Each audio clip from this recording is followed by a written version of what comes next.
जय जगन्नाथ नमस्कार बंधुगण आपण मानक मोर यूट्यूब ओडिया चैनल ज्ञान नदीर आज नूतन अध्याय को स्वागत करुछि।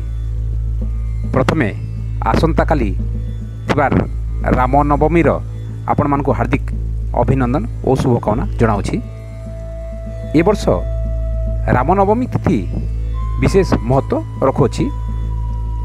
सेमिति तो ए दिन भगवान रामकर जन्मदिन होइतरो यह विशेष महत्व रखे, किंतु ए वर्ष ज्योतिषीय कोणरू यार महत्व बढ़ी जाइछि।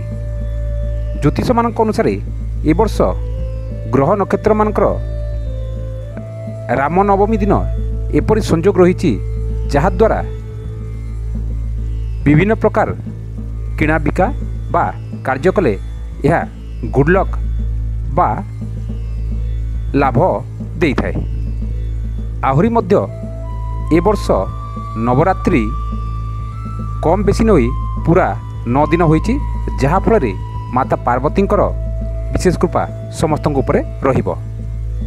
ए वर्ष रामनवमी तिथि रे रवि पुष्या जुग रही, अर्थात रामनवमी रविवार दिन पालित हेबो एवं सेही दिन सूर्योदय ठारू आरंभ करी परदिन सूर्योदय पर्यंत पुष्या नक्षत्र रहिबो।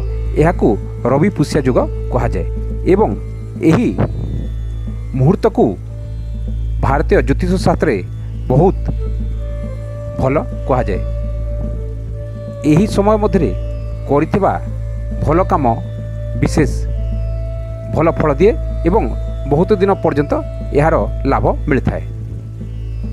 सेतिपाई लोक माने एही दिन विभिन्न प्रकार किणा बिका अर्थात प्रॉपर्टी बा जमीबाड़ी किणा बिका, नूतन गृहारंभ, गृह प्रवेश प्रभृति करिथांती।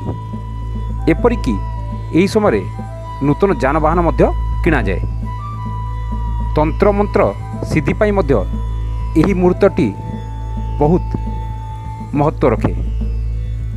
जदि आपण मानकर किछि किणिबार थाए, जेपरिकी प्रॉपर्टी बा कोनसी वस्तु बा गृहारंभ बा गृह प्रतिष्ठा करिबार थाए, ताहेले मध्य एही समय मध्य करि पारंती। आपण मानकू मोर भिडियोटी भल लागिले ताकू निश्चय लाइक शेयर करंतु। धन्यवाद।